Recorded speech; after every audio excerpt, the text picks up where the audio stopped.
시작. 그가 모든 사람을 대신하여 죽으심은 살아있는 자들로 하여금 다신 그들 자신을 위하여 살지 않고 오직 그들을 대신하여 죽었다가 다시 살아나신 이를 위하여 살게 하려 합니다. 그러므로 우리가 이제부터는 어떤 사람도 육신을 따라 알지 아니하노라. 비록 우리가 그리스도도 육신을 따라 알았으나 이제부터는 그같이 알지 아니하노라. 그런즉 누구든지 그리스도 안에 있으면 새로운 피조물이라. 이전 것은 지나갔으니 보라 새 것이 되었도다. 모든 것이 하나님께로 났으니 그가 그리스도로 말미암아 우리를 자기와 화목하게 하시고 또 우리에게 화목하게 하는 직분을 주셨으니 곧 하나님께서 그리스도 안에 계시사 세상을 자기와 화목하게 하시며 그들의 죄를 그들에게 돌리지 아니하시고 화목하게 하는 말씀을 우리에게 부탁하셨느니라. 그러므로 우리가 그리스도를 대신하여 사신이 되어 하나님이 우리를 통하여 너희를 권면하시는 것 같이 그리스도를 대신하여 간청하노니 너희는 하나님과 화목하라. 하나님이 죄를 알지도 못하신 이를 우리를 대신하여 죄로 삼으신 것은 우리로 하여금 그 안에서 하나님의 의가 되게 하려 하심이라. 아멘. 한번 따라하겠습니다. 하나님과 화목하라. 하나님과 화목하라. 이런 제목으로 은혜를 나누겠습니다. 덴마크 철학자 스웨렌 키에르케고르는 죽음에 이르는 병 이런 책에서 그렇게 썼습니다. 하나님 외에 다른 요소를 삶의 의미, 목적, 행복의 중심으로 삼고 그 위에 자기 정체감을 세우려는 것은 죄이고 그것은 유한한 가치를 우상화한 것이기에 태생적으로 불완전하고 뿌리째 흔들린다. 전능하시고 완전하신 하나님과 그 사랑 위에 정체성을 구축해야만 무엇이든지 당당하게 맞서는 자아를 소유하게 된다. 이렇게 주장을 했습니다. 그렇게 믿으십니까? 그런가 하면 영국 작가 도로시 세이어즈는 신조 또는 혼돈에서 사회 붕괴는 기독교의 원죄와 은혜 교리를 거부하고 진보와 계몽주의의 교활학을 믿는 낙관주의적 신념과 집착이 빚어낸 사물이다 라고 이렇게 지적을 합니다. 여러분 오늘 본문은 그리스도께서 우리를 위하여 십자가에 죽으심으로 말미암아 우리가 믿고 거듭나서 우리의 관점과 사고방식과 가치관이 새롭게 되고 또 우리의 정체성과 목적이 새롭게 됨으로 말미암아 하나님이 주권자 되심을 우리가 인정하고 그분의 통치 안에서 순종함으로 말미암아 하나님 사랑 이웃사랑을 실천해서 모든 사람과 더불어 화평과 거룩함을 이루는 삶이 바로 우리가 구원받고 축복받는 삶이다 라고 이렇게 말씀하고 있는 것입니다. 그러므로 하나님과 화목하게 되셔서 축원합니다. 이분들의 말이 뭡니까? 결국은 우리가 창조주 하나님과 관계가 깨지고 멀어졌기 때문에 인간이 주인이 돼서 인간의 어떤 그런 이성적인 그런 욕망을 따라가기 때문에 사회의 붕괴가 왔고 인간의 존엄과 가치가 무너졌고 우리의 삶에 절망이 왔다. 이거를 주장하고 있는 것입니다. 그렇기 때문에 아무리 과학 문명이 발달하고 또 경제 지식이 발달해도 하나님과 관계가 화목하게 되지 않으면 우리는 존재 정체부터 몰라요. 나는 누군지, 어디로 와서 뭐 때문에 살지, 어디로 가는지 그 자체도 모르고 그냥 무의미하고 무가치하고 썩어질 욕망을 위해서 악의다툼하다가 죽는다면 그 삶에는 어떤 환경 조건 상황에도 진정한 의미나 가치나 보람이나 소망이나 행복이 있을 수가 없다 그런 말이죠. 그렇기 때문에 우리가 존재가 회복되고 관계가 회복되고 또 우리 가정이 회복되고 또 국가가 회복되고 인류 사회가 회복되어서 정말 평화를 누리고 하나님의 축복을 누리려면 하나님과 화목해야 되는 걸 믿게 되시기 바랍니다. 자, 그 이유는 하나님과 관계가 어그러짐으로 저주와 파멸이 왔기 때문이다. 그러므로 요한일서 3장 21절에서 24절에 보면 우리가 우리 마음에 하나님과 관계에서 책망받을 것이 없으면 무엇을 구하든지 다 받는다 그랬어요. 왜? 우리가 하나님의 계명을 지키고 그가 기뻐하는 것을 행하기 때문에. 쉽게 말하면 하나님과 화목해지면 하나님은 창조주하시고 그분이 역사를 주관하시고 인간의 생사학을 주관하시기 때문에 우리가 구하는 걸 다 응답하시고 우리가 하나님의 기쁜 이름 찬송 영광이 되게 하시고, 그래서 하나님 영광 받으시고 우리로 하여금 약속의 복을 누리고 영생 기업을 얻게 하신다 그런 말이에요. 그러므로 우리가 오늘날 가장 추구해야 되는 것은 뭐냐? 깨어진 하나님과 관계가 회복되는데 포커스를 맞춰야 된다라고 하는 것입니다. 자, 그러므로 오늘 먼저 우리에게 그렇게 말합니다. 하나님과 화목하라. 왜? 천하 만물 가운데 우리 인간은 유일하게 하나님 형상대로 지으셨다 그랬어요. 그 하나님 형상이라는 건 늘 말씀드리지만 눈, 코, 입이 닮았다는 게 아니라 하나님 영이시기 때문에. 그렇죠? 근데 모든 천하 만물 가운데 유일하게 우리 인간에게만 영혼이 있는 존재를 지으셨어요. 그래서 영이신 하나님과 교제할 수 있고, 인격자로 지으셔서 인격자이신 하나님과 인격자 언약 관계 속에서 그 사람의 속성을 가지고 화목하게 함으로 말미암아 하나님 영광 받으시고 우리는 축복한 삶을 살도록 그렇게 지으셨다는 거예요. 근데 우리 자유의지를 가지고 우리 조상 아담과 하와가 마귀의 게임에 넘어가서 잘못된 선택을 했다 그런 말이죠. 여러분, 선악과 그것을 우리가 잘 이해해야 되는데, 많은 사람들이 그래요. 아이고, 하나님 사랑이시라며 왜 선악과를 만들어 갖고 우리가 인간이 저주받게 했느냐고. 늘 말씀드리지만 그거는 저주받게 한 게 아니에요. 우리로 하여금 하나님 통찰에서 참된 자유와 평안, 기쁨, 행복을 누리고 영생을 누리게 하기 위해서요. 왜 그러냐? 여러분, 동산 중앙에 얼마나 많고 많은 식물 과일들이 있습니까? 그렇죠? 근데 그건 보통 다 누리게 하셨어. 단 한 나무, 그 중앙에 한 나무만 너희가 따먹지 마라. 왜? 그것은 너희가 하나님의 주권을 인정하고 통치에 순종한다는 그런 의미다. 그런 얘기예요. 자, 그런데 사탄의 게임에 넘어가갖고 하나님의 주권을 인정하지 않냐고 내가 주인이 돼서 내가 하나님같이 된다니까 그 욕망에 넘어가서 그 선악과를 따먹으러 말미암아 하나님과 관계가 깨졌다 그런 말이에요. 관계가 깨졌다는 게 뭡니까? 여러분, 꽃이 아무리 이뻐도 꺾어다가 병에 꽂아 놓으면 한동안은 펴있지만 말르면 다시는 꽃이 못 펴요. 그죠? 근데 나무에 있는 것은 폈다가 져도 봄에 다시 싹이 납니다. 그렇죠? 꽃이 또 펴요.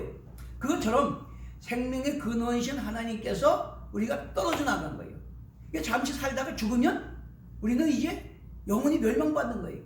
그런데 하나님과 생명의 근원이신 하나님과 화목하게 되면 다시금 생명이 우리 안에 들어와서 그 생명의 근원에 접붙임바 되기 때문에 우리 부활의 생명을 얻는 거다 그런 말이에요. 자, 그랬는데 이 아담과 하와가 하나님의 계명을 어기고 배반함으로 말미암아 관계가 단절돼서 정령 죽으리라 한 것처럼 영이 죽어버렸어요. 자, 그런데도 불구하고 하나님은 사랑이시라 포기하지 아니하시고 시편 103편에 보면 우리가 진토임을 기억하시고 아비가 자식을 불쌍히 여긴같이 불쌍히 여기셨다 그랬어. 그래가지고 다시 구원하시려고 하나님이 찾아오셨어요. 아브라함에게 오셔가지고 언약을 맺으시고 너를 복의 통로로 삼아서 모든 이방인 복을 받게 하겠다 그렇게 하셨어요. 그리고 언약을 맺으십니다. 계속해서 아브라함과 이삭과 야곱과 언약을 맺으시고 이제 궁극적으로 다윗에게 언약을 맺으시는데 다윗 언약은 뭐냐면 하나님으로부터 관계가 단절되고 영이 죽어서 영이신 하나님과 소통이 안 돼. 하나님을 잘 모르고 그 뜻을 분별하고 그 뜻을 순종할 수 있는 그게 없어. 그렇기 때문에 이제 죄 없으신 하나님의 아들 예수 그리스도를 구세주로 보내셔가지고 대속의 제물이 되어주셔서 새롭게 살 길을 열어주심으로 보혈의 공로를 믿고 회개하는 자마다 성령을 거듭나게 하셔서 거듭난다는 건 죽었던 영이 다시 살아나는 거예요. 하나님과 단절됐던 관계가 회복되는 거예요. 그럼 우리가 이제 육의 사람이 영의 사람이 되는 것이고 영이 살아나니까 하나님을 알게 되고 하나님 통치를 순종함으로 다시금 약속의 복을 누리게 되는 거다 그런 말이에요. 자, 그것이 바로 하나님의 은혜다라고 하는 겁니다. 그래서 이제 창세기 3장 15절에 보면 너는 여인과 원수가 되게 하고 너희 후손이 여인의 후손과 원수가 되게 하고 그래서 여인의 후손이 네 머리를 상할 것이고 너는 발꿈치를 물 것이다. 그렇게 함으로 말미암아 이제 메시아 예수 그리스도를 통해서 이제 구속을 성취하실 것을 최초로 선포하신 말씀이기 때문에 그것을 원복음이다 이렇게 얘기해요. 자, 그렇게 한 다음에 계속해서 메시아 예언이 이사야 7장 14절, 8장 8절, 미가서 5장 2절, 이사야 53장 2절, 예레미야 31장 15절, 호세아 11장 1절, 이사야 11장 1절, 다니엘 7장 8절, 22절, 9장 21절, 이사야 61장 1절 이렇게 계속해서 예언서에 메시아를 보내주겠다. 다윗의 후손으로 영원히 하나님의 백성들을 다스릴 만왕의 왕, 영원한 왕을 내겠다. 약속하셨어요. 자, 그런데 그 약속이 뭐냐? 인간이 영이 죽었기 때문에 하나님을 바로 알고 그 통치에 순종해서 구원받을 길이 없어. 그래서 구약의 율법을 주셨을 때도 율법이 구원하는 게 아니에요. 율법은 뭐 하는 거라서요? 한번 따라 죄를 깨닫게 하는 거예요. 우리가 하나님과 관계가 된 단절이 돼서 죄인이 됨으로 말미암아 구원의 길을 잃어버렸다는 걸 깨닫게 하는 거예요. 그래서 율법을 주셨는데도 거기에 뭘 주셨느냐? 하나님과 화목하게 하는 짐승에다가 안수를 해서 짐승을 잡아가지고 그 피를 받아서 대제사장 1년에 한 번 지성소에 들어가서 시은자에서 하나님께 속죄제를 드림으로 말미암아 하나님과 화목케 하는 길을 여셨어요. 근데 그건 모형이야, 모형인데 때가 참 경륜을 따라서 죄 없으신 하나님의 아들이 직접 오셔가지고 우리가 당해야 될 고난을 당하시고 십자가 달려 피 흘려 죽으심으로 말미암아 그 하나님께 나아갈 수 있는 휘장이 찢어짐으로 새롭고 살 길을 여셨다 그런 말이에요. 할렐루야. 이것이 바로 은혜다라고 하는 것입니다. 자, 그래서 이제 은혜 언약이 뭐냐면 예레미야 31장 31절부터 34절까지 나오는 것이 그날에 곧 메시아가 오시는 날에 그 구속을 성취하시고 그 은혜를 믿는 자에게 하나님의 영을 부어주셔서 하나님을 알게 하시고 또 굳은 마음을 지어주고 부드러운 마음을 주셔서 그 하나님 주권을 인정하고 순종하게 하셔서 하나님이 되고 백성이 되도록 회복하시겠다. 약속하신 게 새 언약이에요. 자, 그런데 이제 왜 그렇게 하셨을까? 왜 그렇게 타락해서 자꾸 저주 멸망받을 길로 가는 우리를 하나님께서 다시금 그렇게 임마누엘 찾아오셔가지고 우리 구원하시려고 하셨을까? 그것은 이사야 43장 10절에 보면 내가 내 백성을 지었나니 내 영광을 위해서 지었다 그랬어요. 누구의 영광을 위해서? 천하 만물 가운데 유일하게 우리 인간을 하나님 형상대로 지으신 것은 하나님이 영광 받기 위해서. 하나님과 영적인 인격적인 관계 속에서 하나님의 주권 인정하고 통치에 순종함으로 하나님이 영광 받기 위해서 우리 지으셨다는 거예요. 그래서 43장 21절에도 그렇게 말하잖아요. 내 백성은 내가 지었나니 내 이름을 찬송하게 하려 하리라. 그러니까 우리 믿는 사람들의 첫 번째 목적이 뭐예요? 하나님을 영원롭게 하는 거예요. 하나님께 감사와 찬송과 영광을 돌려드리는 겁니다. 자, 그러므로 민수기 6장 24절 26절에 보면 그렇게 얘기해요. 내가 내 백성에게 복 주시고 은혜 베푸시고 지키시고 평강 주시기를 원하노라. 그러면서 신명기 10장 13절에도 네 행복을 위해서 내 명령과 규례를 지킬 것이 아니냐. 그러면서 이사야 42장 8절에 그럽니다. 나는 내 영광을 다른 신에게 다른 우상에게 주지 아니하리라. 그러니까 절대로 하나님께서 당신의 영광을 위해서 지은 당신의 백성들을 통해서 영광을 다른 사람에게 주지 아니하고 하나님 영광 받도록 회복하시겠다라고 말씀하시는 거예요. 자, 그러므로 신명기 26장 19절에 보면 너희가 내 언약을 지키면 하나님이 지으신 모든 민족 위에 너희가 뛰어나게 하시고 그래서 찬송과 명예와 영광이 되게 하겠다 라고 그렇게 말씀하시고 또 예레미야 33장 6절에서 9절에도 보면 너희가 내 언약을 지키면 내가 이 성을 고치고 너희를 회복시켜 있어서 찬송과 영광과 기쁜 이름이 되게 하겠다. 계속해서 우리 존재를 회복시키시겠다는 거예요. 왜? 그래야 하나님의 영광이 되니까. 그러니까 우리 저와 이름을 지으시고 택하시고 은혜 베푸신 목적은 한번 따라합시다. 하나님의 영광 받기 위해서. 이거 우리가 꼭 기억해야 돼요. 그러니까 우리는 사나 죽으나 구원받는 백성은 하나님의 영광을 위해 살아가야 돼요. 그래야지만 무엇을 구하든지 하나님은 열리는 것이고 그분의 기쁘신 뜻대로 구하면 다 주신 되시니까. 그래서 우리가 하나님과 화목해야 되는 거다라고 하는 것입니다. 이게 얼마나 중요한지 몰라요.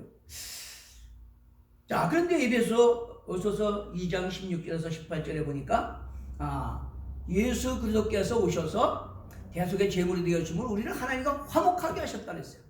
뿐만 아니라 로마서 3장 23, 26절에도 우리는 다 죄를 범했기 때문에 하나님의 영광에 이를 자가 없었는데 하나님의 아들이 오셔서 속죄 제물이 되어주시고 화목 제물이 되어주심으로 믿는 자를 의롭다 하시고 하나님도 의로움을 나타내셨다. 그래서 예수님이 오셔서 하나님과 우리의 깨진 관계를 회복하시고 화목하게 하셨다는 거예요. 화목하게 하는 새롭고 살 길을 열어주셨다는 겁니다. 자, 그런데 그렇게 하나님께서 가능한 은혜를 베풀어 주셨는데도 불구하고 하나님과 화목하게 하지 않으면 하나님께서는 소멸하는 불이 되셔서 심판하신대요. 무섭잖아요. 하나님은 사랑의 하나님이시지만 독생자도 아끼지 아니하고 끝까지 사랑하시는데도 은혜를 저버리고 거역하는 자는 반대로 소멸하는 불이 돼서 심판하신다고 말씀하고 있어요. 고린도후서 5장 1절에서 10절에 보면 우리가 육신의 장막집이 무너지면 손으로 짓지 않은 영원한 천국집이 있는 줄을 아노라. 믿습니까? 그렇기 때문에 우리가 이 땅에 있어서 탄식하는 것은 뭐 수고 슬픈 걱정 그거 벗어버리려고 하는 게 아니래요. 부활의 생명을 덧입기 위해서. 자, 그런데 하나님께서 그 부활의 생명을 덧입도록 그걸 이루어 주시고 보증으로 성령을 보내주셨다 그랬어요. 믿습니까? 그 예수를 보내주셔서 구속을 성취하셨고 그 복음을 믿고 회개하는 자마다 하나님께서 성령을 부어주셔서 부활의 생명을 덧입혀 주셨다. 믿습니까? 이게 중요한 거예요. 그렇기 때문에 저와 여러분은 똑같이 세상에 살아도 안 믿는 사람과 우리는 차원이 다른 거예요. 그 사람은 육의 사람이고 우리는 영의 사람이고. 그러면 죽으면 그만이지만 우리는 부활의 생명을 가진 사람들이에요. 그들은 심판받지만 우리는 상급받는 사람들이에요. 이게 다른 겁니다. 자, 그렇기 때문에 갈라디아서 5장 16절 17절에 뭐라 합니까? 너희는 성령을 따라 행하라. 그리하면 육신의 욕심을 이루지 아니하리라. 성령은 하나님의 영이시니까 우리 안에 보내신 하나님의 영의 음성을 귀를 기울이고 주님의 뜻을 따라 살아가려고 성령의 도우심을 구하면 가면 성령님이 도와주셔서 육신의 욕망을 따라가지 않고 우리는 하나님의 백성으로서 승리하게 된다 그런 말이에요. 자, 그래서 로마서 8장 13절 14절에도 너희가 육신을 따라 살면 반드시 죽을 것이로되 성령으로서 너의 행실을 죽이면 살리니 하나님의 영으로 인도함 받는 자가 하나님의 아들이라. 하나님의 영으로 인도함 받는 자가 하나님의 백성이 돼요. 자, 그러므로 로마서 8장 26절에 뭐라 합니까? 하나님의 영으로 인도함 받는 자는 우리가 빌바를 알지 못하는 것까지 성령님이 탄식하며 간구해 주신대.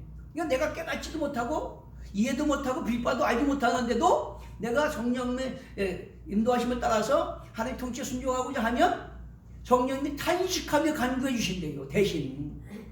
그리고 하나님은 사랑하는 자 그 뜻대로 부르심을 입은 자들은 모든 것이 합력하여 선을 이루느니라. 그래서 결국은 우리는 여전히 연약하고 여전히 악하고 더럽지만 내가 거듭나서 성령님을 모시고 성령의 인도하심을 따라서 하나님 통치에 순종하며 살아가고자 하면 성령의 도우시는 능력으로 반드시 승리하게 되는 걸 믿게 되시기 바랍니다. 자, 그러므로 하나님과 화목하게 되는 길을 열어주셨으니 하나님과 화목하라 라고 말씀하는 겁니다. 하나님과 화목한다는 것은 마태복음 25장 40절에 보면 지극히 작은 소자의 하나에게 한 것이고 내게 한 것이라. 하나님의 주권과 통치에 순종하는 것이 화목하는 거잖아요. 그럼 그 주권과 통치에 순종하는 게 뭐예요? 지극히 작은 소자 하나에게 하는 걸 죽게 하듯 하라는 거예요. 그게 하나님과 화목하는 거예요. 뿐만 아니라 히브리서 12장 4절에 모든 사람과 더불어 화평과 거룩함을 쫓으라. 그렇지 않으면 아무도 주를 보지 못하리라.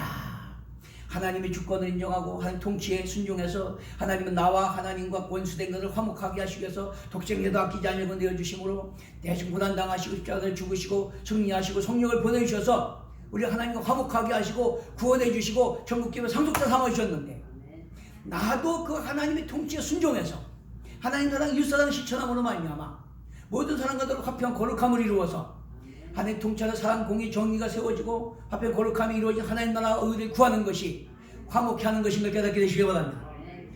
자, 두 번째는 은혜를 헛되이 받지 말라라고 말한 겁니다. 왜 화목케 하는데 은혜를 헛되이 받지 말라고 할까요? 여러분, 기독교는 은혜의 종교입니다. 다른 불교나 유교나 이런 데도 경전은 다 있어요. 그런데 거기는 인간이 신을 찾아가는 거야. 인간의 지혜와 인간의 노력으로 신을 찾아가는 종교인데, 우리 기독교는 하나님이 친히 임마누엘 하셔서 찾아오신 종교예요. 그렇기 때문에 그 은혜를 믿을 때에만, 그 은혜를 힘입을 때에만 우리가 하나님을 알고 하나님 통치에 순종해서 구원받을 수가 있는 거지. 인간의 지식으로, 관원의 지혜가 하나님을 알 수도 없고 하나님과 화목할 수 있는 길이 없대요. 그렇기 때문에 우리는 은혜의 종교인데, 은혜를 받지 않으면, 하나님 베푸신 은혜를 힘입지 않으면 우리도 불가능하다 그런 말이죠. 그래서 존 메가더 목사님은 그렇게 얘기를 했습니다. 성경을 안 믿는 것처럼 살면서도 자신을 그리스도인이라고 착각하는 사람들로 가득하다. 이런 위선자들은 첫째, 형식적 피상적 그리스도인들이 있고, 두 번째는 적극적이고 열심히 있으나 하나님 뜻과 명령에 순종하는 것이 아니라 자기 도취, 자기 열심, 자기 의에 빠진 사람들이 있다. 그러므로 모든 거짓된 확신, 종교적 활동, 자기 열심을 넘어서 당신은 하나님 말씀에 순종하고 있는가? 말씀에 순종하지 못할 때 뉘우치고 회개하는 마음이 있는가? 그렇지 않다면 나는 정말 그리스도인인가 자문해 보아야 한다. 그렇게 말하고 있어요. 맞지 않습니까? 오늘날에 중요한 것은 뭐냐면, 교회를 안 나온다고 하는 게 문제가 아니고, 교회를 나와도 하나님을 믿는 게 아니라 자기 중심적으로, 자기 기준으로, 자기 뜻대로, 자기 방식대로 그렇게 믿는 사람들이 많다는 거예요. 하나님이 주권을 인정하고 한 통치에 순종하는 것이 아니라 자기 뜻대로, 자기 고집대로, 자기 열심대로 믿으면서 나는 구원받았다, 하나님의 백성이다, 그런 사람들이 많다는 거예요. 그러므로 고린도후서 13장 5절에도 바울이 그랬잖아요. 너희가 믿음이 있는가 너희 자신을 시험하고 확증하라. 너희 안에 그리스도께서 주인으로 계신 걸 알지 못하느냐. 그렇지 않으면 너희는 버리온 자니라. 여러분 안에 그리스도의 주인으로 모시고 늘 하나님과 화목하기 위해서 성령의 음성을 귀를 기울이고 주님의 뜻에 순종하게 되시는 걸 축원합니다. 자, 그러므로 스가랴 4장 6절에 그렇게 말합니다. 이제 포로 기환이 돼가지고 여호수아 스룹바벨이 예루살렘 성전을 다시 회복하기를 힘쓰잖아요. 근데 대적들이 계속 해방을 합니다. 그때 하나님께서 스룹바벨에게 하신 말씀이 그거예요. 이는 힘으로도 아니 되고 능으로도 아니 되되 오직 나의 영으로 되느니라. 뭘로 되느니라? 하나님의 영으로 되느니라. 하나님의 성령이 아니면 하나님 나라가 회복될 수가 없다 그런 말이에요. 이게 엄청 중요한 겁니다. 이게 은혜예요. 불가능을 가능하게 하는 것이 은혜라고 그랬잖아요. 그게 바로 하나님의 영이다. 그래서 고린도전서 2장 7절에 10절에 보니까 은밀한 가운데 드러난 하나님의 구원의 지혜는 사람의 지혜로 알 수 없고 오직 성령으로 보이셨고 하나님께서 은혜로 주신 것들을 알게 하려 하십니다. 그러므로 영적인 것은 영적인 것이라야 분별하느니라. 그렇기 때문에 우리가 은혜를 받지 않으면 진정으로 하나님을 알고 그분의 통치에 순종할 수가 없다 그런 말이에요. 우리의 지식으로는, 우리의 의로는 신학 박사라도 안 된다 그런 말이에요. 니고데모 같이 존경받는 랍비라도 안 된다 그런 말이에요. 바울처럼 당대 석학이고 율법에 열심히 있는 사람이라도 안 된다 그런 말이에요. 자기 방식대로 자기 열심으로 믿으니까 하나님의 대적자가 된다 그런 말이에요. 우리가 은혜를 입을 때에만 하나님을 바로 알고 그분의 베푸신 은혜가 뭔지를 알고 그분의 통치에 순종함으로 말미암아 하나님과 화목해서 하나님을 영원롭게 하고 무엇을 간에 다 주시고 그분의 능력으로 세상과 환경과 사단을 이기고 승리하게 되는 걸 믿게 해주시기 바랍니다. 자, 그러므로 히브리서 10장 16절 20절에 그렇게 말합니다. 예수 그리스도께서 새 언약을 성취하심으로 예수의 피를 힘입어 성소에 들어갈 휘장 가운데 열어놓으신 새로운 살 길, 은혜의 구원의 길을 열어주셨다. 우리는 은혜로 말미암아 지성소 그 휘장 때문에 대제사장만 중보자만 1년에 한 번 들어가서 속죄제를 드릴 수 있는데 예수님께서 대속의 제물이 되어주심으로 그 보혈을 믿는 자는 휘장이 찢어지고 길이 열렸기 때문에 우리가 믿음으로 하나님께 나갈 때 길이 열렸다는 거예요. 뿐만 아니라 히브리서 9장 14절 15절 보니까 영원하신 성령으로 말미암아 흠없는 자기를 하나님께 드린 그리스도의 피가 어찌 너희 양심을 죽은 행실에서 깨끗하게 하고 영원한 기업의 약속을 받게 하지 못하겠느냐. 할렐루야.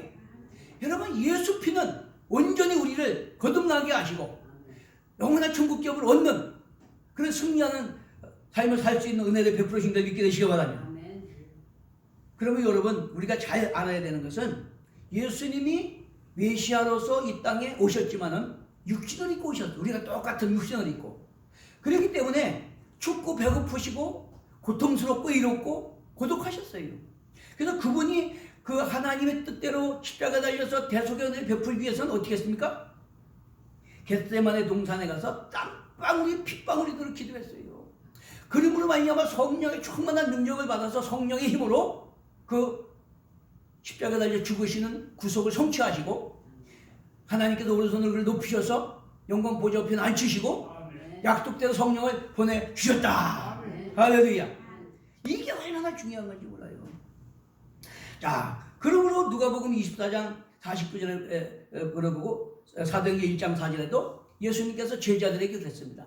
너희가 이제 복음을 전하는 나아가기 전에 예루살렘을 떠나지 말고 아버지께서 약속하신 성령을 기다리라. 1장 8절은 오직 너희가 성령이 임하시면 권능을 받고 예루살렘과 유대와 온 사마리아 땅끝까지 이르러 내 증인이 되리라. 그러니까 제자들이 3년 반 동안 따라다녔어도 계속 예수님을 실망시켰어. 땅길도 갔어. 벽길도 갔어요. 배신했어요. 그랬는데 오순절 마가의 다락방에 성령이 임하고 나니까 믿음이 확신이 오고 성령이 인치시고 모종하시고 도심 따라가니까 생명 걸고 복음을 전해서 하나님의 뜻을 이룬 걸 믿게 되시길 바랍니다. 그래서 요한복음 20장 22절에도 숨을 내쉬며 승천하시기 전에 성령을 받으라고 말씀하셨습니다. 그러므로 은혜는 예수 그리스도의 구속의 십자가의 은혜요, 부활 승리하셔서 우리의 부활의 첫 열매가 되신 은혜요, 또 부활사 성령을 보내주신 은혜가 하나님과 우리와 화목하게 하는 우리에게 베푸신 은혜인 걸 깨닫게 되시길 바랍니다. 그리고 사도행전 2장 30절 36절 그렇게 말합니다. 하나님께서 예수를 죽은 자 가운데 살리시고 너희가 지금 보고 듣는 이 성령을 약속 아버지께 받아서 보내주셨느니라. 지금 우리 가운데 역사하는 이 성령은 예수님이 오셔서 구속을 성취하시고 아버지께서 오른손을 그를 높이셔서 살리시고 하늘 영광 보좌 우편에 만왕의 왕이 되게 하심으로 말미암아 보내주신 약속의 성령입니다. 그러니까 예수님이 우리의 구세주시고 승리하셨고 그 보혈의 공로를 믿는 우리는 한 자녀가 되었고 부활의 생명을 얻었다는 그런 보증으로 우리 가운데 성령이 역사하시는 걸 믿게 되시기 바랍니다. 얼마나 이 감사한 건지 몰라요. 그래서 로마서 3장 23, 26절을 보면 모든 사람이 죄를 범했으면 하나님의 영광이 되지 못하더니 예수 그리스도를 화목제물로 삼으셔서 그 보혈을 믿는 자마다 의롭다 하시고 하나님도 의롭다 하심을 얻었다 말씀하셨고 고린도전서 15장 1절에서 6절을 보면 예수님께서 만약에 부활하시지 않았다면 십자가에 죽고 말았다면 너희 믿음도 헛것이고 예수님도 헛되이 죽으셨다. 그러나 예수님이 사망을 이기고 부활하셔서 천년배가 되셨기 때문에 예수님과 연합한 우리도 부활의 생명을 얻는다. 이게 복음이요. 이게 은혜입니다. 뿐만 아니라 요한복음 14장 16절이나 16장 7절에 내가 가면 부활의 성령을 보내주신다라고 하신 것처럼 약속대로 성령을 보내주셨다 그런 말이에요. 그러니까 예수 십자가 부활의 생명, 성령의 능력 이것이 우리를 하나님과 화목하게 하시고 그 뜻 순종해서 복받고 기업받고 상급받게 하는 은혜인 걸 깨닫게 되시기 바랍니다. 그러니까 이 은혜를 우리는 꼭 받아야 되는 거예요. 그 은혜가 아니면 불가능합니다. 그래서 갈라디아 3장 14절 15절 뭐라 합니까? 예수님께서 십자가에 달려 죽으신 것은 우리로 하여금 아브라함의 복이 이방인된 우리에게 임하게 하시고 또 보증으로 성령의 약속을 받게 하려 하심이라. 예수님 십자가 죽으신 것은 아브라함의 복이 우리에게 미치게 하고 그 보증으로 성령을 받게 하신 거예요. 확실하지 않습니까? 그러므로 히브리서 12장 28, 29절을 보니까 그러므로 우리가 흔들리지 않는 나라를 받았은즉 은혜를 받자. 이로 말미암아 경건함과 두려움으로 하나님을 기쁘시게 섬길지니 우리 하나님은 소멸하는 분이심이라. 우리가 이 은혜를 힘입어서 정말 경건함과 두려움으로 하나님을 기쁘시게 하는 그런 섬김을 살아가야지 우리가 약속의 복도 받고 기업도 얻고 상급도 받는 거지. 그 엄청난 은혜와 사랑을 줘버리고 그 구원을 등한히 여기면 하나님은 소멸하는 불의식 때문에 심판받게 된다 그런 말이에요. 그러면 히브리서 4장 14절 16절에 우리에게 큰 대제사장이 계시니 승천하신 자 곧 하나님의 아들 예수 그리스도라. 그분이 우리 연약하면 다 죄를 하셨지만 죄는 없으시대요. 그래서 우리 형편과 사정을 다 하시기 때문에 넉넉히 도우실 수 있답니다. 그러므로 긍휼하심을 얻고 때를 따라 돕는 은혜를 얻게 해요. 은혜의 보좌 앞에 담대히 나갈 것이니라. 우리는 날마다 은혜의 보좌 앞에 나와서 은혜를 구해야 돼요. 그럴 때 우리가 예수 십자가 보혈의 공로 은혜, 부활의 생명의 은혜, 성령의 은혜를 받을 때 우리는 세상과 환경과 사단과 자신과 싸움을 날마다 승리하고 하나님 통치에 순종함으로 말미암아 이 땅에서 승리하고 주님 앞에 기업하고 상급받기까지 승리하게 될 줄로 믿습니다. 할렐루야. 자, 이렇게 하나님의 은혜로 믿음으로 하나님과 화목하게 하셨을 뿐만 아니라 세 번째는 화목케 하는 직분을 맡기셨다 라고 말씀하십니다. 자, 오늘 여기 18절부터 19절 보니까 모든 것이 하나님께로부터 났으며 그가 그리스도로 말미암아 우리를 자기와 화목하게 하시고 또 우리에게 화목케 하는 직분을 주셨더니 곧 하나님께서 그리스도 안에 계시다 세상을 자기와 화목하게 하시며 그들의 죄를 그들에게 돌리지 아니하시고 화목하게 하는 말씀을 우리에게 부탁하셨느니라. 우리가 구원받고 하나님의 자녀가 되고 천국 기업의 상속자가 될 뿐만 아니라 이 세상 나그네 인생을 살아가는 날 동안에는 예수님이 하늘 영광 보좌를 부리고 이 땅에 오셔서 죽기까지 자기를 내어주심으로 말미암아 하나님과 우리를 화목하게 하신 것처럼 우리도 이 세상에 사는 날 동안은 예수님을 배우고 따라감으로 우리 가족이 우리 집안이 이 사회가 하나님과 화목하게 하는데 우리는 화목 제물이 되어야 된다는 말이에요. 화목하는 직분을 감당해야 된다는 말이에요. 믿습니까? 그렇게 되시도록 축원합니다. 그렇기 위해서 우리가 성령으로 거듭나서 육의 사람이 영의 사람이 됨으로 말미암아 세계관이 바뀌고 가치관이 바뀌고 사고방식이 바뀌고 우리의 존재 정체성과 존재 목적이 새롭게 되어서 화목하는 직분을 잘 감당해야 될 줄로 믿습니다. 우리가 잘 아는 성 프란시스는 그렇게 기도했어요. 주여 나를 평화의 도구로 써주소서. 이것이 아주 유명한 말이 됐죠. 주여 나를 평화의 도구로 써주소서. 미움이 있는 곳에는 사랑을, 다툼이 있는 곳에는 용서를, 분열이 있는 곳에는 일치를, 의혹이 있는 곳에는 믿음을, 그릇됨이 있는 곳에는 진리를, 절망이 있는 곳에는 희망을, 어둠이 있는 곳에는 광명을, 슬픔이 있는 곳에는 기쁨을 심게 하소서. 이로받기보다는 이로하고 이해받기보다는 이해하며 사랑받기보다는 사랑하게 해주소서. 우리는 줌으로써 받고 용서함으로써 용서받으며 자기를 버리고 죽음으로써 영생을 얻기 때문입니다. 저와 여러분도 성 프란시스처럼 이런 평화의 도구로 쓰임받기 위해서 날마다 은혜를 구해야 될 줄로 믿습니다. 우리가 이 평화의 도구로 쓰임받는 것만이 우리 존재의 의미고 가치고 목적입니다. 그래야 우리가 언제 어느 때 주님이 오라 부르셔도 저 앞에 자기 칭찬받고 상급받을 수 있는 거예요. 그때 우리는 이 땅에 사는 날 동안 내 가정, 집안, 이웃, 사회 참으로 화목케 하는 하나님과 화목하고 서로가 화목하게 하는 평화의 도구로 쓰임받게 힘쓰게 되시기를 축원합니다. 고린도후서 6장 4절 10절에 보니까 바울 일행은 화목하게 하는 직분을 감당하고자 환난과 궁핍과 고난을 견디고 매맞고 갇히고 난동과 수고로움과 자지 못함과 먹지 못함 가운데서도 깨끗함과 지식과 오래 참음과 자비함과 성령의 감화와 거짓 없는 사랑과 진리의 말씀과 하나님의 능력으로 했느니라. 저와 여러분도 어떤 환경 조건 상황 가운데도 다른 필요가 없고 하시고 하나님 화목하게 하시고 천국교 상속자 삼으신 그 은혜를 생각하면서 내게 맡겨주신 이 화목하는 직분을 감당하고자 어떤 환경 조건이 있을지라도 날마다 이 바울 일행처럼 그렇게 화목하는 직분을 위해서 날마다 힘쓰게 했어야 될 줄로 믿습니다. 그러므로 히브리서 12장 1절에 2절에 그럽니다. 그러므로 믿음의 주여 또 온전케 하시는 이 예수를 바라보자.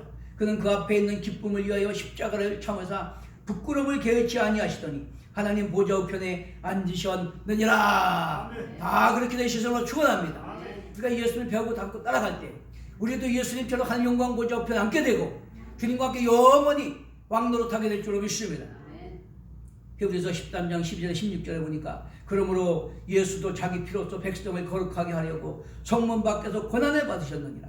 그런즉 우리도 그의 치욕을 짊어지고 영문 밖으로 그에게 나아가자. 우리가 여기에는 영관 도성이 없으므로 장차 올 것을 찾나니 그러므로 우리는 예수로 말미암아 항상 찬송의 제사를 하나님께 드리자. 이는 그 이름을 증언하는 입술의 열매니라. 오직 선을 행함과 서로 나누어주기를 잊지 말라. 하나님은 이 같은 제사를 기뻐하느니라. 할렐루야. 여러분, 우리 남은 생애를 오직 화목케 하는 직분자로서 평화의 도구로 쓰임받기에 힘쓰게 되시기 바랍니다. 그래서 우리 가정이 하나님과 화목하고 우리 집안이 화목하고 또 이 사회가 화목하고 우리 서로가 화목할 때 내 안에 가정의 집안이 사회에 하나님 나라가 이루어지고 하나님 영광을 받으시고 하나님 약속의 은혜와 축복을 날마다 누리며 나누며 증거하며 살게 될 줄로 믿습니다. 그러므로 우리는 하나님과 화목하기에 힘쓰고 하나님 통치와 뜻과 명령에 순종함으로 말미암아 날마다 하나님의 은혜를 구하기 위해서 십자가 보좌 앞에 나와서 부활 승리하신 주님, 내게 부활의 생명을 주신 주님, 성령 충만 능력 충만 주셔서 감당하게 해달라고 은혜를 구하고 또 하나님 백성 천국 기업 상속 받게 되었으니까 우리가 하나님 화목한 축복을 감당할 수 있도록 은사와 능력 부어달라고 구해야 될 줄로 믿습니다. 그래서 우리가 남은 생애를 오직 살든지 죽든지 자든지 깨든지 우리는 화목케 하는 직분, 평화의 도구로 쓰임받기 위해서 힘쓸 때 하나님 함께 하셔서 그 선하심을 경험하게 되고 열매 맺게 되고 세상에 주는 평화 기쁨 소망이 넘치게 되고 언제나 때 우리가 주 앞에 설 때도 절대 칭찬받고 기여받고 상급받게 될 줄로 믿습니다. 그렇게 되시는 축원합니다. 축원합니다. 네, 다 같이 찬송 부르고 한번 기도하겠습니다. 320장 부르고